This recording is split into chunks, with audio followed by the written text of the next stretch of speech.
Nada más como una molestia que voy después de cada uno de ustedes con esto, y discúlpenme, pero es un tipo de sistema para metabolizar la idea. Primero, hay que ir con esto para que todo el mundo vea 2 estados para 2 naciones.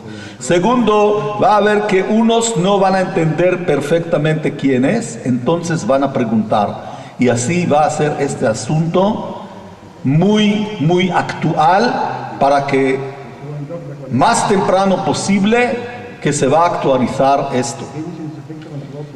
Son antisionistas y todo esto.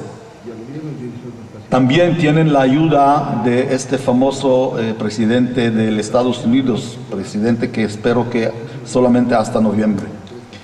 Pero no es posible que van a decir por un lado que somos extremistas, pero los palestinos que tendrán un día su estado no van a tener nada de arma. Es cual suficiente que Israel lo va a tener.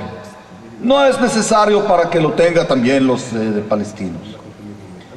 Y por eso, y tengo que parar, porque aquí nuestro amigo, final de todo, un palestino amigo, el jefe de este lugar aquí, y tengo que estar con el tiempo, entonces luego voy a contestar, comunicarme.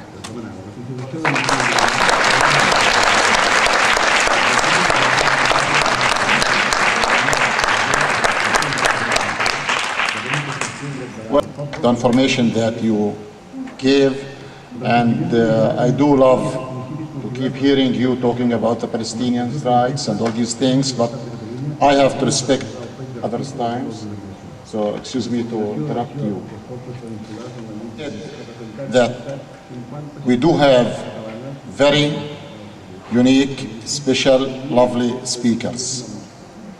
You have listened to 2 of them, and the other 2, also an Israeli and a Palestinian. A Palestinian who is really a typical example of the Palestinian diaspora. Rana Taha, she's a Palestinian refugee and who lived, just count on your fingers, in the West Bank, Saudi Arabia, Jordan, Canada, and now based in Geneva. Rana Taha has worked 7 years as a political analyst and a researcher in refugee camps in Jordan. Currently, she is the Middle East Program Officer in the United Nations in Geneva. Rana, go ahead.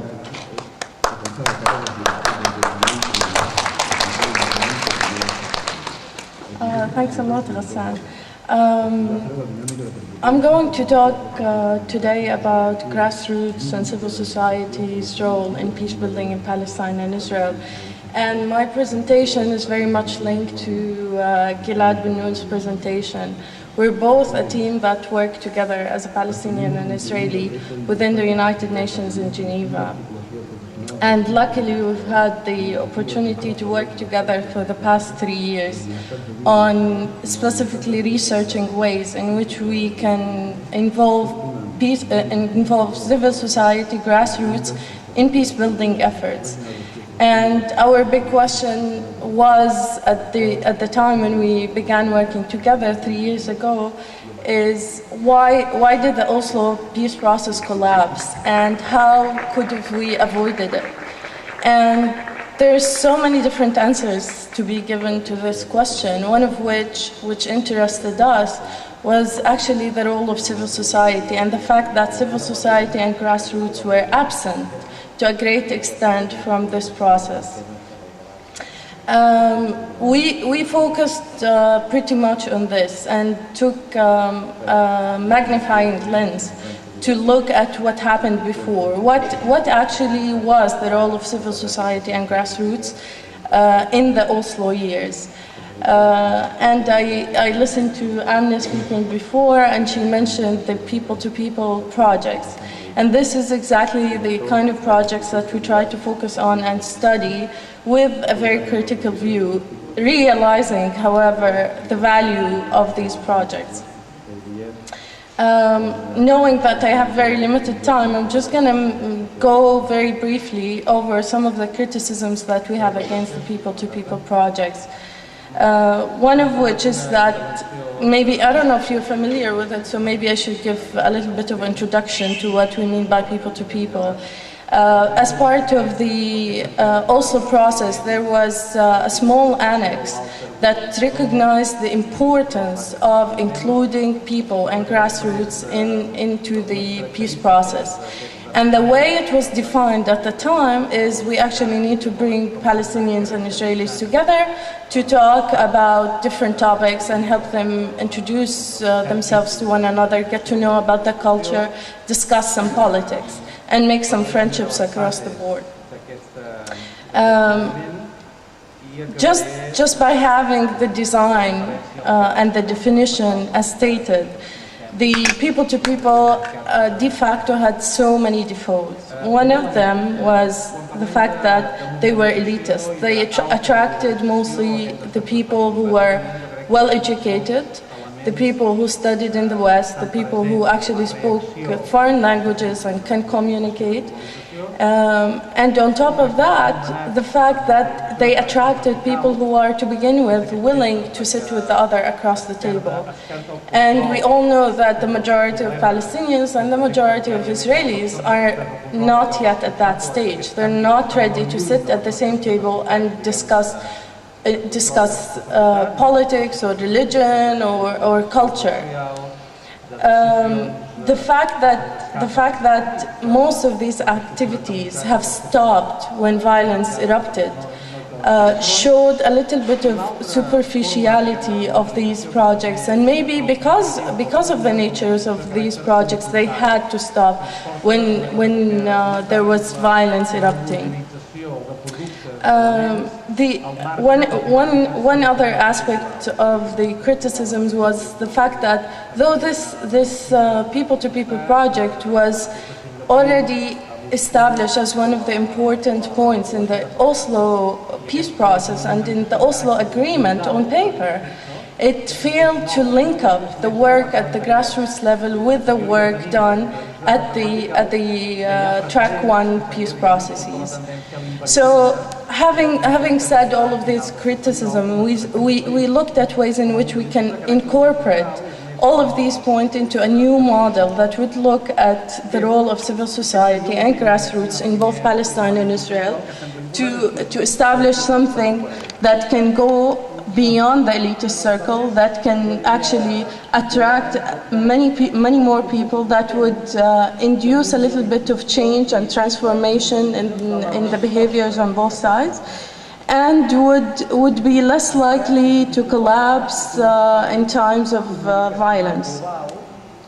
The model that we're presenting today is the model that our organization within the UN is adopting for a new project in Palestine and Israel, which is about to be implemented. As a matter of fact, Gilad and I will be relocated to Jerusalem and Ramallah in maybe August to start establishing these ideas and to work on this project.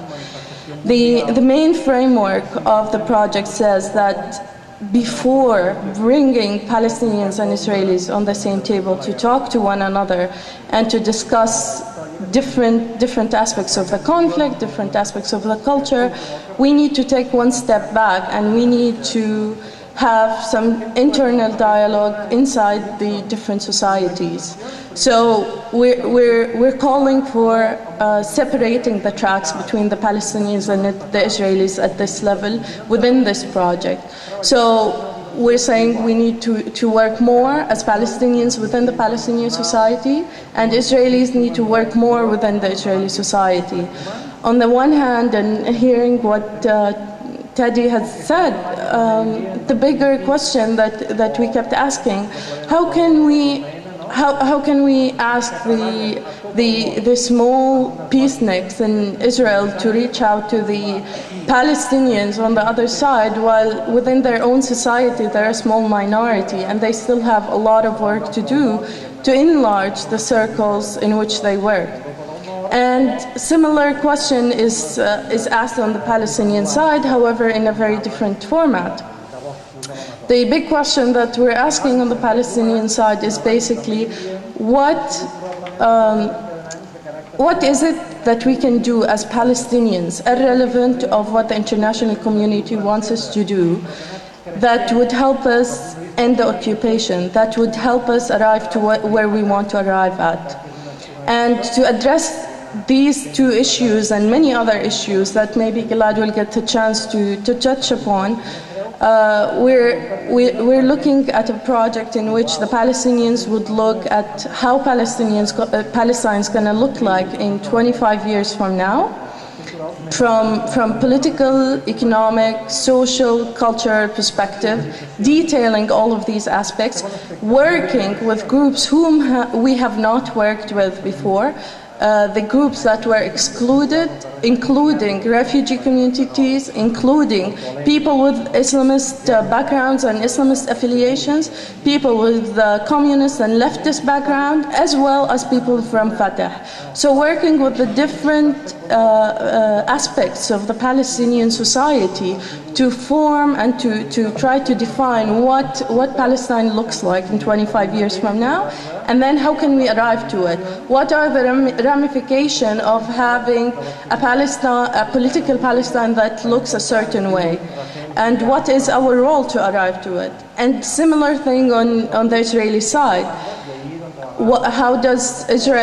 How should Israel look like in 25 years from now, and how can we arrive to it?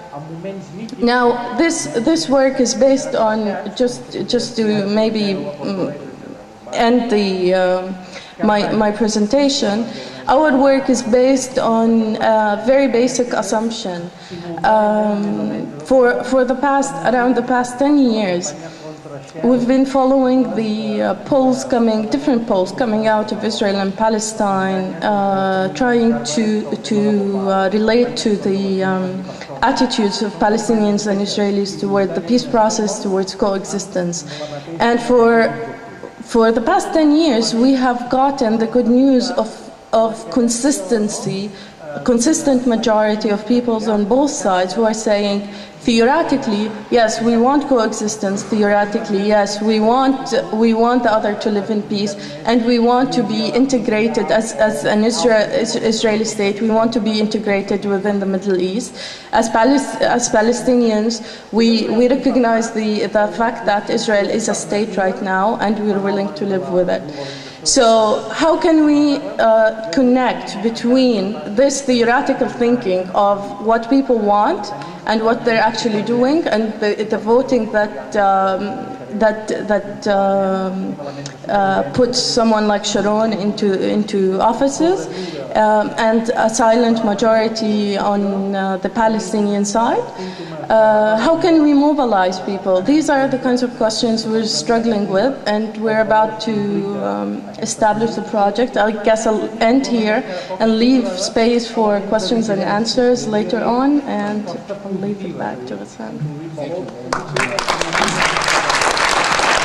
For keeping on time. And as I said it before also, let me remind you that I said that this is very special.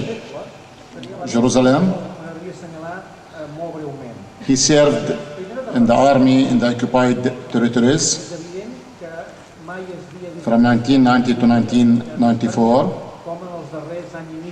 And between us, he served in the secret services in East Jerusalem from 1998 to 1999. This is what he told me. He was director of research, Peace Now movement, and a senior researcher at the United Nations Institute for Disarmament Research, and now he is the program officer for this project at the United Nations with Rana. One thing that I knew about you, Gilad, you didn't tell me. I knew that you are coming from a very highly respected Jewish family, and I knew that your father passed away in 1973 in the Yom Kippur War.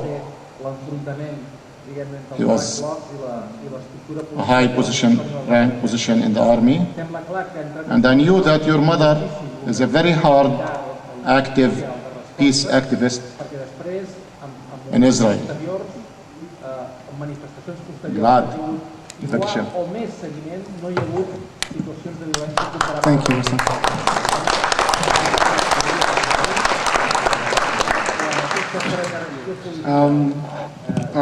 I'll take over.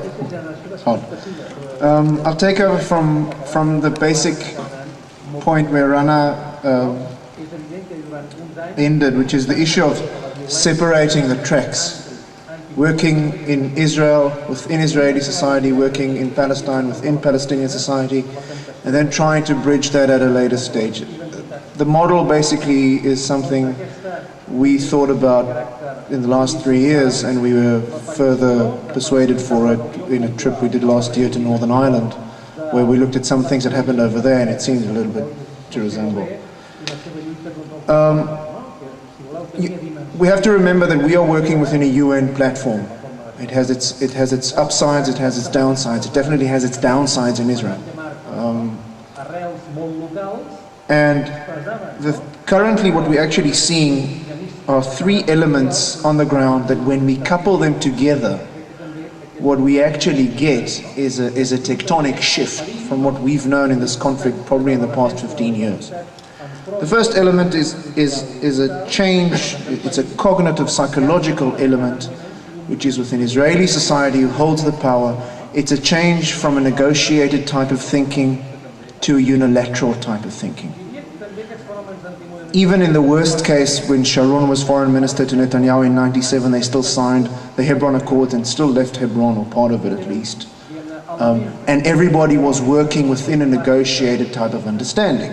There's someone on the other side, we have to reach some sort of compromise, or some sort of deal with that side. That has changed. Israel at large, and now unfortunately in the States as well, is working on a unilateral type of basis. And if tomorrow morning 3 million Palestinians get up in the morning, they wear white and they take flowers to the checkpoints, unfortunately that's not going to change the nature of occupation. I'm being very realistic. When we understand the types of mechanics that are working within Israeli society.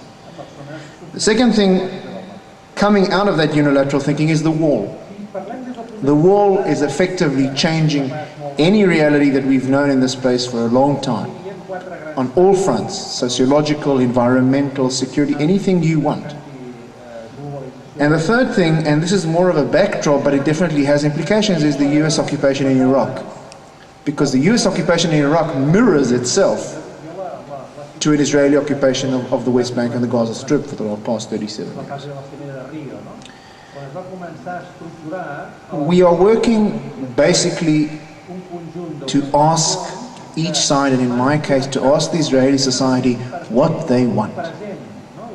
When I come and position the question to most Israelis of where do you want to be in 25 years, they said to me, listen Gilad, we don't know where we're going to be tomorrow morning. You're going to ask us where we're going to be in 25 years. Which is, to a certain extent, it's a Freudian auto-suggestion of I don't want to deal with a question. On a second level, they, after about 2-3 minutes of thinking, they tell you, you know what, it's actually a very interesting exercise. And in that exercise, they suddenly find out that if they build the wall the way they build it, then there's no two-state solution. It's dead, it's in a coma, if it can ever be revived. Question mark. They find out that they don't know themselves if they want to be part of the region, if they want to be the 53rd star on the American flag, if they want to be part of Europe. There's an identity crisis over there. The methodology, I think, is very different. I talk to the settlers. I've got no problem with it. And I think that not talking to them is futile. I talk to Likud. because the people who have been ostracized and outcast from the process are the people who have backstabbed it. And they'll backstab it again. I talk to Shas. And when we start getting this project on the ground, these are the people, unfortunately the majority of Israeli society, which we have to talk to. And we can't impose an agenda on them. We need to ask them where they want to go. And it is only within such internal processes, and probably you can hear from my accent that I'm from South African origin. My mother is South African, and I bear South African nationality as well. This is exactly the type of process that started happening in South Africa in the early 1980s within the Nationalist Party. People like Rolf Meyer and Breitenbach and a lot of other people not so much in the rank and file of the party, but in the emerging rank and file, started asking themselves the questions in the height of apartheid, where we going? And this is basically what this project wants to do. And it posed those questions to the people who matter. Just one last thing and then we can move. Have we got? Ah, good. Okay. The issue of working within a UN platform. For the past 40 years, the UN and Israel have had a very, very bumpy ride.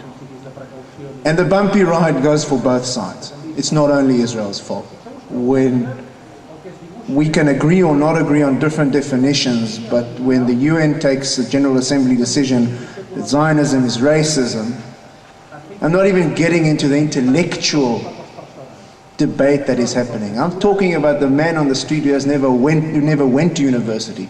When he sees that on the front newspaper in Yediot Ahronot, that's what he understands of the UN. Take it any way you want. And that's reality. The debate for the intellectuals is a debate for the intellectuals. Teddy is here and he can understand it. Hassan is here, I might understand it. That's definitely not the case with Monsieur Tout le Monde on the street. And this bumpy ride definitely has problems within the mechanics of the UN, with Forum 77 in the General Assembly and so on and so forth. But this idea of coming to Israel, coming to the settlers, I mean, last year we took for the first time people from senior ranks in the UN to see the guy called Israel Arel, who's one of the heads of the settlers. And when I spoke to him beforehand, I said to him, look, you know, you can meet us in Jerusalem, you can meet us in Tel Aviv, we can come to you. Proceeding on the fact that for the last, I don't know how many years, that the Special Representative of the Secretary General in the region was not prepared to talk to the settlers on their ground. For him, he said settlements are beyond international law, and I agree with him. That's the terms of reference of Mr. Larson, Terry Rod Larson, who's the SRSG. When we said this to Israel, he said, look, I'd be very happy to meet you, but it'd make me much more comfortable if you come to my settlement. And that's exactly what we did. We got into a car, not a UN car, a yellow-plated car, and we drove up to his settlement to sit down with him. We spent half a day with him on different hilltops going crazy, whatever, to try and understand what's his point of view. And I don't think it's legitimate that he's there, but I also don't think that not talking to him is not going to bring anything. And this is the last point that I'll conclude with, which is something we've come up in our research. You look at the 15 years starting basically probably in the first Intifada and coming up to today. We had Madrid, and then we had Oslo, and then we had Y Memorandum, and then we had Camp David, and then we had Taba, and then we had Tenet, Zini, Mitchell, Roadmap. And I think the Geneva Accords are very different. I think they're very different to all that I just showed. But here you've got an up and down kind of peaks and valleys of irrelevance going on for the last 15 years. And then you've got the trend on the ground. And the trend on the ground is that in 1992, officially there were 65 or 70 localities in the West Bank. Today there are 155. In 1992, approximately 35% of the West Bank was incorporated into municipal plans of Israel. i.e. annexed to Israel, today we're speaking of 63%. In 1992, a Palestinian was earning $1,600 GDP per capita per year. Today, 65% of Palestinian society lives beneath the poverty line of the World Bank, which is $2 a day.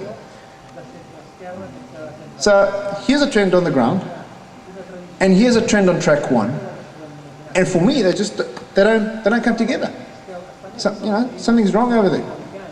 And that's, I think, where the final thing that we come with, and just to try and address maybe that, in that question, to try and tie a little bit those two tracks with what we can. I'll stop here. Thank you, Gilad.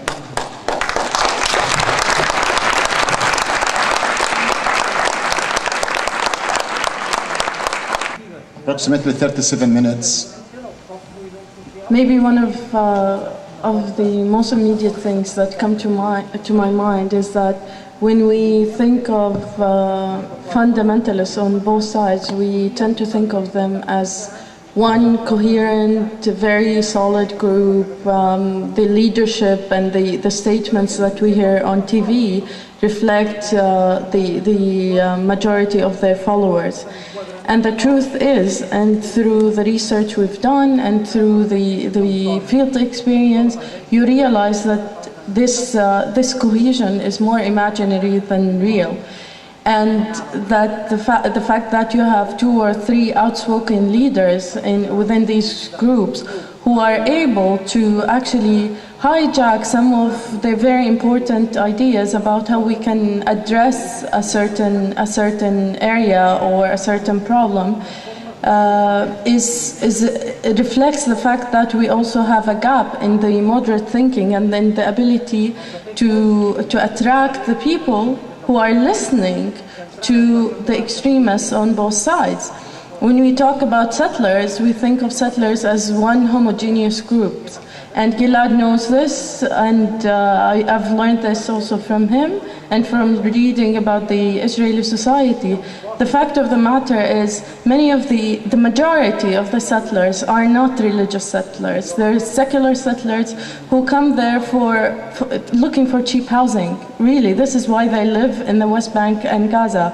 So when you start deconstructing some of the ideas about what an extremist group mean, and who within the extremist group can you work with and who you cannot work with, then it makes a lot more sense. And there will always be people that will reject working with us and will say, you're completely out of it, we do not accept your work.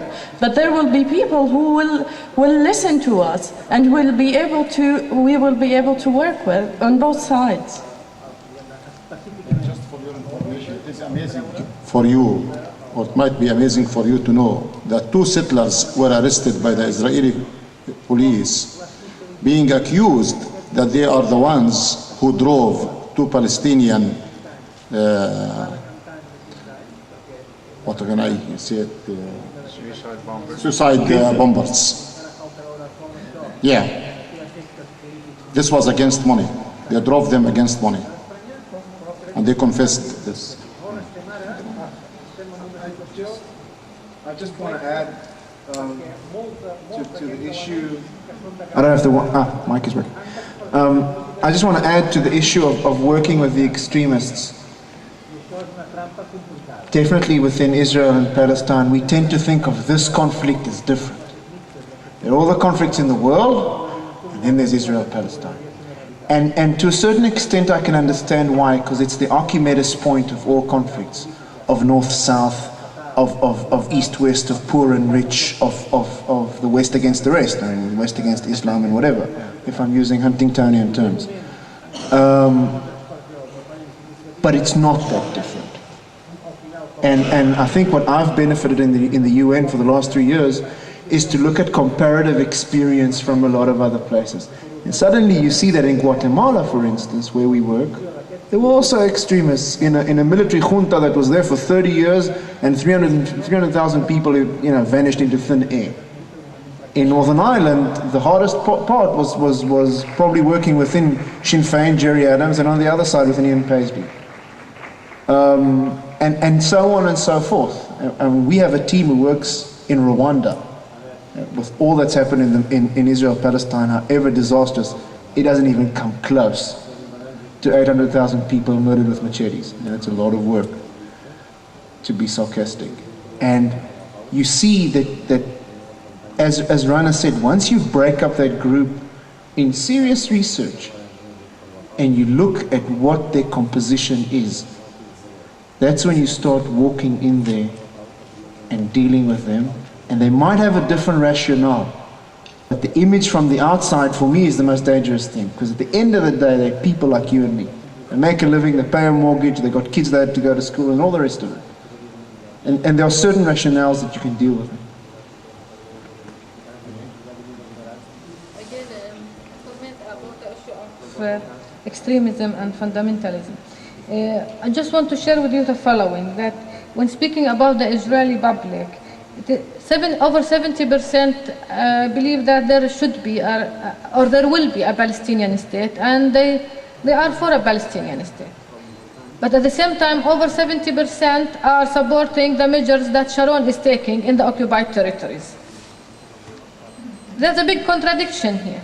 It is how the government is using the fear of the people to pass its own measures for political gain. The issue is, do we want to label this conflict as religious or political? From the beginning, it is political, because we are speaking about military occupation from 1967. And religion is used as a tool. And I think both sides, when things get stuck, the Islamists will feel that this is the time when BNA got weakened. And the BNA got weakened for two reasons: by the Israeli government and by its own corruption. So we have to take the responsibility as Palestinians.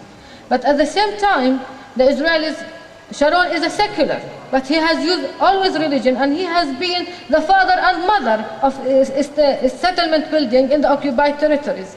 And now he's ready to evacuate some settlements here and there. I think the Islamist wants to use the fact that there is a stuck in the negotiations on the Palestinian side, but the Israelis have always used religion to justify the political project that is taking place in the occupied territories.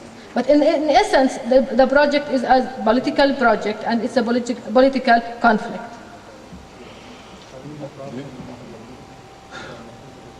Quiero relacionar a lo que dijo Rana, hablando que qué podemos hacer nosotros, los pocos israelíes que queremos paz, con los pocos palestinos que quieren paz.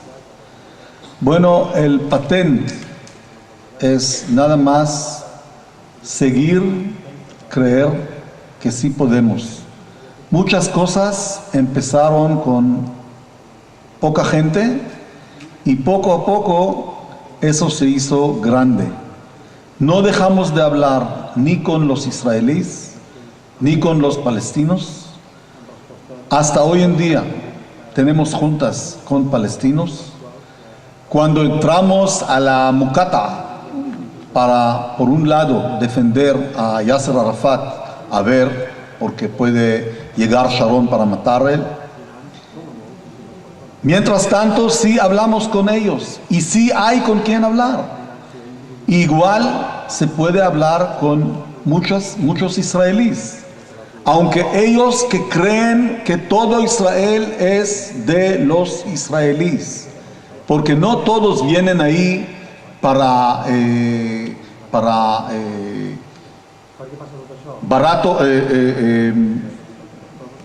comprar baratos casas. Muchos de ellos empezaron de creer que no conquistamos nada, todo es de nosotros. Y nosotros seguimos, hablamos con ellos otro día y otro día, y sí tenemos más y más gente que creen, aunque todos son todavía poca gente. Y como gente que tenemos relación y respeto hacia la historia, tomamos fotos, escribimos todo para que quede para las generaciones que vienen. No solamente lo que dice y escribe el gobernación de Israel, que es muy, muy importante, pero no alcanza. Definitivamente no alcanza. Y tenemos desde hoy, no queremos esperar 500 años o 50 años tampoco. Tenemos desde hoy muchos testigos de lo que pasó en Jenin en 2002 y lo que pasó hace poco en Rafah en 2004. Y créanme que lo que pasó fue horrible. Aunque puede ser que en el mundo no lo vieron tanto porque no dejaron entrar, porque fue demasiado peligroso. Pero sí seguimos a hablar y es la idea. No dejar en algún momento tener la esperanza. Un segundo más. No puedo dar a Razan nada de los días que estuvo en la cárcel de Israel, pero sí le puedo dar este signo pequeño de Gush Shalom, el bloc de paz, a ver si esto le ayuda a creer que hay otra gente también en Israel. Thank you.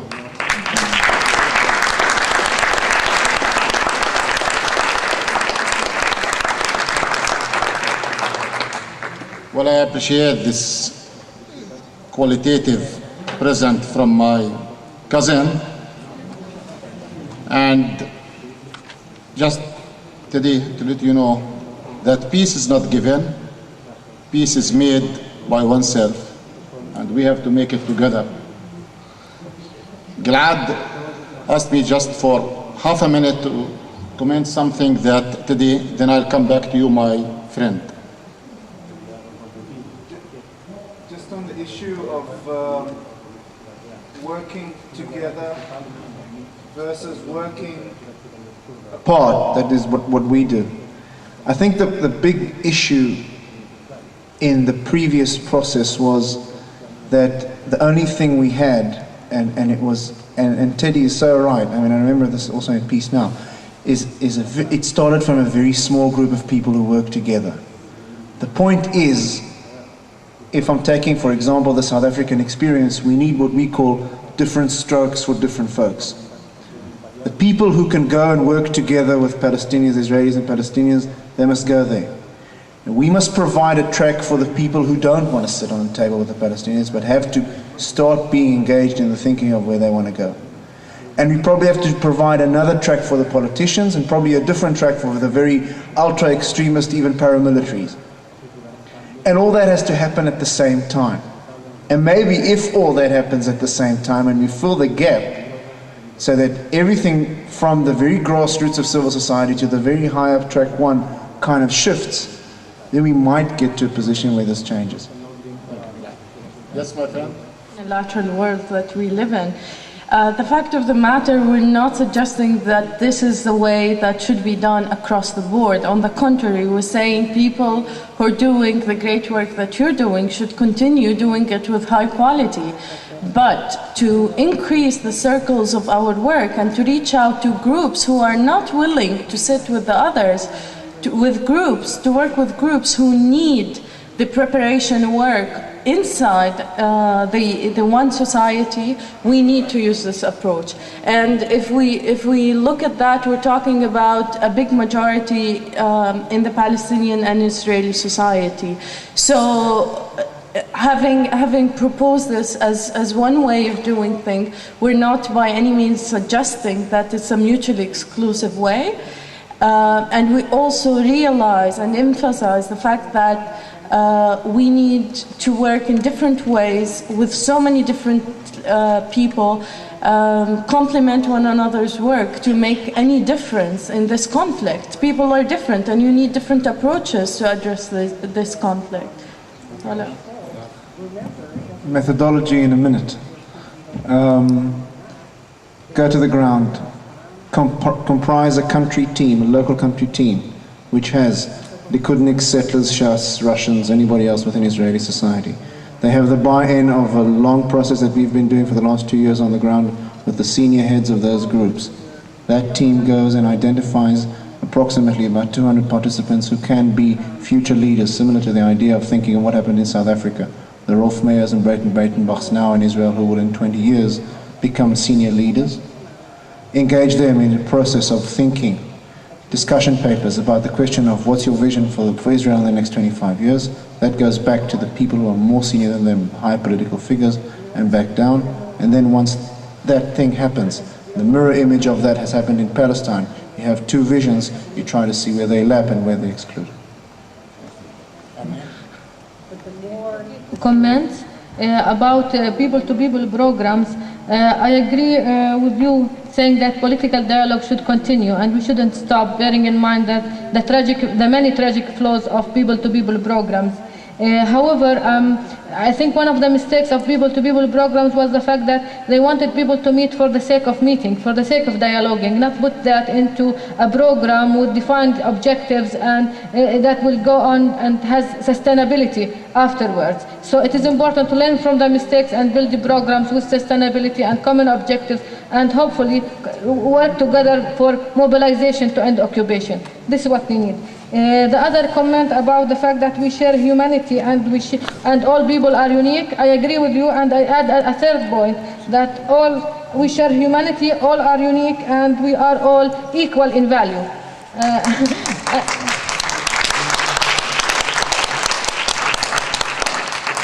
Once this is believed and this is part of our values, I think we can make a compromise and live together peacefully.